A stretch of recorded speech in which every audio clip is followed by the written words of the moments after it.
रात्रीच्या जेवणानंतर लगेच झोपायचं नाही, आपल्याला शतपावली करायची आहेत. मी टायमिंग लावतो 10 मिनिटाचं, माझ्यासोबत शतपावली करा. नवीन लोकांसाठी जर तुम्ही पहिल्यांदा बघत असाल तर काय आहे, आपण रात्रीचं जेवण झालं की एक तर दिवसभरात आपल्या हालचाली कमीत कमी असतात. ज्यांच्या हालचाली चांगल्या होतात त्यांचं एक नंबर आहे, त्यांचं स्वागत आहे, त्यांचं अभिनंदनच. पण ज्यांचं होत नाही मग त्यांनी काय करायचं आहे, जेवण झालं की लगेच झोपायचंच नसतंय. शतपावली आणि वज्रासन ह्या 2 गोष्टी जेवणानंतर चालतात. म्हणजे बऱ्याच वेळा प्रश्न पडतो की जेवणानंतर कोणता व्यायाम करायचा, तर जेवण झालं की आपण वज्रासनात बसू शकतो. तसेच आपण शतपावली 10 ते 15 मिनिटं करू शकतो. कधी जेवण झालं की 10-15 मिनिटानंतर. पण जर तुम्ही जेवण झालं लगेच एका ठिकाणी बसला, बराच वेळ बसला, तर ते फॅटमध्ये आणि वजनात ही वाढच होणार आहे, कमी होणार नाही. त्यामुळे लहान लहान हालचाली आपल्या सगळ्या जे काय महाराष्ट्रातील जेवढे काही लोक आहेत, महाराष्ट्रामध्ये सगळे जिथं कुठं कुठं आहेत त्यांनी ज्यांच्यासाठी जे उपयोगी आहेत, सर्वसामान्य कुटुंबापर्यंत, शेतकरी कुटुंबापर्यंत सुद्धा सगळ्यांनी आम्ही कामं करतोय असं म्हणत बसू नका. ह्याला तुम्हाला काय खर्च आहे का? त्यामुळे गैरसमजातून बाहेर या. बरेच जण येतील मग हा जेवणानंतर पहिल्यांदाच व्यायाम बघितला ज्यांना वाटतोय करायचा त्यांनी करूया, ज्यांना नाही वाटत त्यांनी बाजूला होऊ देत, काय आपल्याला देणं घेणं नाही. पण प्रत्येकानं प्रत्येकातल्या कुटुंबासोबत शतपावली करण्याचा प्रयत्न करा. जेवण झालं की पूर्वी भरपूर कामं होती, आता आपण पण शेतामध्ये जी कामं करतोय ती सुद्धा आपल्याला यंत्राद्वारे जास्त करतोय आपण, बघा तुम्ही. त्यामुळे शेतकऱ्यांनी सुद्धा जास्तीत जास्त प्रयत्न करा, हालचाली करूया. यंत्राद्वारे तुम्ही जरी शेतीतली कामं करत नसाल, जरी म्हणजे शरीरानं शारीरिकरित्यानंच करत असाल तरी पण चांगलं आहे, तरी पण व्यायामाला सवय लावूया. व्यायाम हा वेगळा आहे आणि काम करणं वेगळं आहे, त्याच्यामुळं गैरसमज नकोत. आता दुसरी गोष्ट, वजन का वाढतंय? एक आपल्या खाण्याच्या पद्धतीमध्ये प्रोटीनचा आहार आणि फायबरचा आहार कमीत कमी असतो. मग प्रोटीन म्हणजे काय? नुसतंच काहीतरी औषध आणायचं का? नाही. प्रोटीन म्हणजे घरातला आहार. पहिल्यांदा घरातल्या आहाराला प्राधान्य द्यायचं. जर हे आहार घरातून पूर्ण होत नसेल तर तुम्ही व्हे प्रोटीन घेऊ शकता. व्हे घ्यायची गरज नाही, पूर्ण होत नसेल तर सांगतोय. आणि जरी हे व्हे प्रोटीन तुम्ही घेतलं तर जेवण कोणतंही बंद करून घ्यायचं नाही. बऱ्याच वेळा काय होतंय, तुम्ही संध्याकाळचं जेवणाच्या ऐवजी तेच काहीतरी प्रोटीन कोण घेतच नाही, दुसरंच काहीतरी खात बसतात आणि पित बसतात आणि ते घेतात आणि संध्याकाळचं जेवण पूर्णपणे बंद करतायत. आणि ज्या दिवशी तुमचा तो खर्च, प्रोडक्टचा खर्च तुम्हाला कळतंय की आता माझी कॅपॅसिटी संपली, एवढा खर्च आपण घालू शकत नाही, किंवा तिथंपर्यंत तुमचं वजन कमी झालंय, आणि ज्या दिवशी तुम्ही बंद करता थोड्याच दिवसात तुमचं जेवढं वजन कमी झालंय तेवढं बुम चप्पतीशी वर वाढतंय. त्यामुळे नादाला लागू नका, प्रोडक्टच्या कोणत्याही खात बसू नका. तुम्हाला काय पाहिजे आहे शरीराला, तर प्रोटीन आणि फायबर, ह्या 2 गोष्टीचा अभ्यास कळाला की झालं. फायबरमध्ये काय? काकडी, टोमॅटो, बीट, गाजर, सलाड, थोडक्यात जे कच्चं खाता येईल तेवढं. प्रोटीनमध्ये तुम्ही जर चिकन, मासं, अंडी हे खात असाल तर, हे खात नसाल तर कडधान्य, सर्व प्रकारची कडधान्य, मूग, मटकी, चवळी, राजमा, जे काय असेल ते, मसूर, डाळी पण चालतात. डाळी पण सगळ्या बरं का.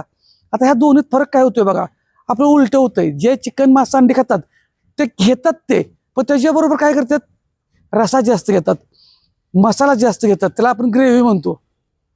तर हे टाळायचं आहे, ह्याचा काही उपयोग होत नाही.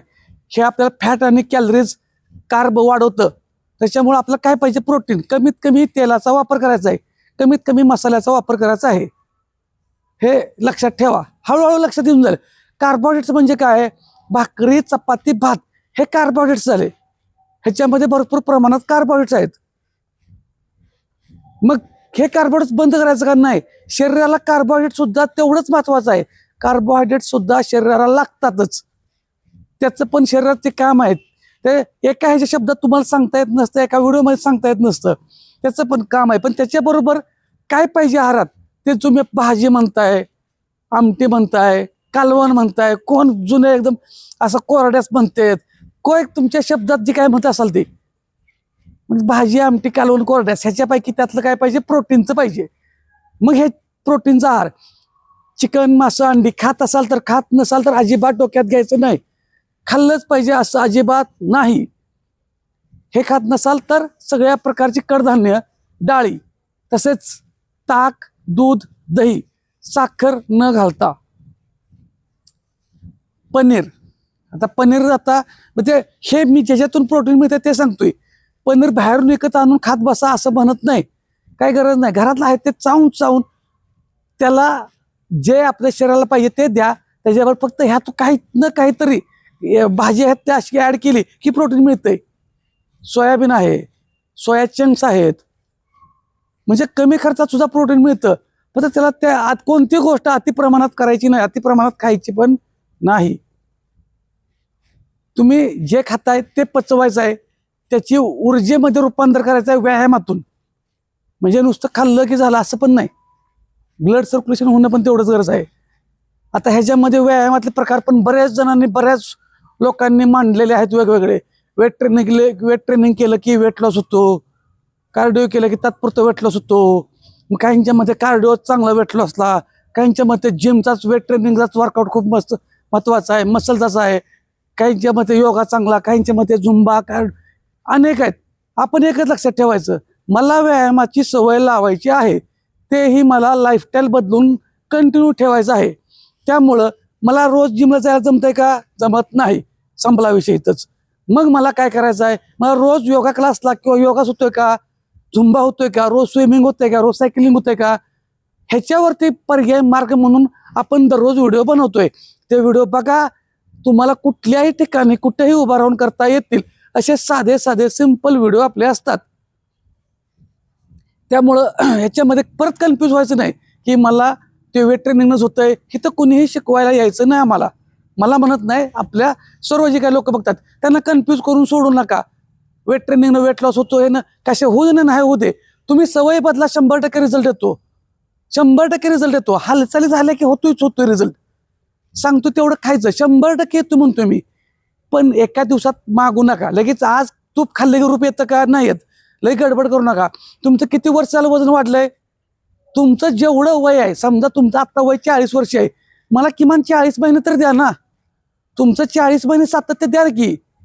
40 वर्षात एवढं वाढलंय, तुम्हाला किती किलो कमी करायचं आहे? समजा तुमचं 20-25 किलो 30 किलो जास्त आहे. किती वर्षात? 40 वर्षात 30 किलो तुमच्या उंचीच्या मानानं वजन जास्त आहे. काय म्हणतोय बघा मी, पण 40 किलो वजन जास्त आहे. 40 वर्षात 40 किलो वजन आपलं आपल्यापेक्षा जास्त वाढलंय. मग 40 किलो वजन कमी कराय वर्षाला 1 किलो जर 40 महिने होतात. आहे का तेवढा आपल्याकडे संयम? मग तो द्या ना. आपल्याला काही मी म्हणत नाही. तुम्हाला एक गडबड आहे, किती दिवसात किती किलो वजन कमी होणार? अहो थांबा, धीर धरा. नुसतं वजन कमी झालं म्हणजे नाही. न्यूट्रिशन, बॉडीला सगळ्या तुमचा आत्ता ह्या वयामध्ये असणारा शरीराचा बदल, त्या हार्मोन्समध्ये होणारे बदल, बऱ्याच गोष्टी आहेत. हे सगळं करत करत आपल्याला करायचं आहे. ह्याच्याबरोबर तुम्हाला मी सायन्स पण शिकवत नाही, कारण सायन्स शिकवलं की तुम्ही व्यायाम पण करणार बसत नाही. मग ते असाच का? श्वास आत घ्यायचा, बाहेर घ्यायचा. आपण चालताना माहीत पण नाही श्वास चालू आहे का नाही. एवढं आपल्याकडे श्वासाकडे आपण कधी लक्ष देत नाही. पण व्यायाम करताना मात्र कोणतरी येतो मध्येच लय भारी शिकवतो. श्वास आत घ्यायचा, बाहेर घ्यायचा, सोडा, सांगा काय, ते सांगितलंच नाही. काय बघू नका, चालू करा. अगोदर हालचाली चालू करा, व्यायाम चालू करा. व्यायामाला मात्र कारण सांगायची नाहीत. व्यायामाला सुरुवात करा. संपूर्ण कुटुंबाला एकत्र घ्या, शतपावली करा. दररोज न चुकता शतपावलांचं, म्हणजे तुम्हाला कुटुंबासोबत एकत्र कसं करता येईल ह्याचा हे करा, सराव करा, सातत्य ठेवूया.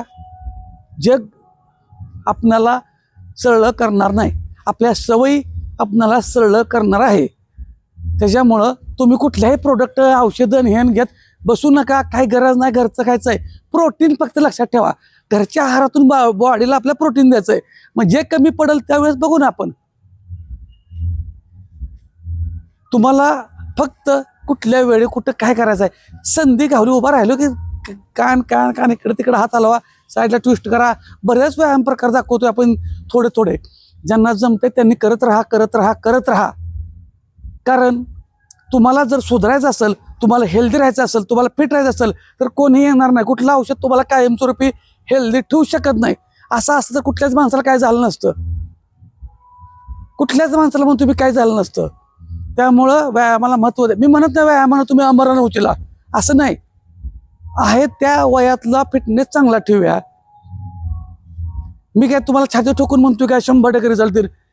सगळे म्हणजे तुम्ही जे आता जवळजवळ मला वाटतं आता बरेच लोक हे आहेत, 100 पैकी लोकांना, 100 लोकांना ज्यावेळेस आपण काहीतरी शिकवतो, त्या 100 पैकी 100 लोकांना रिझल्ट आलाच पाहिजे आणि येणारच, असं कधी होत नाही.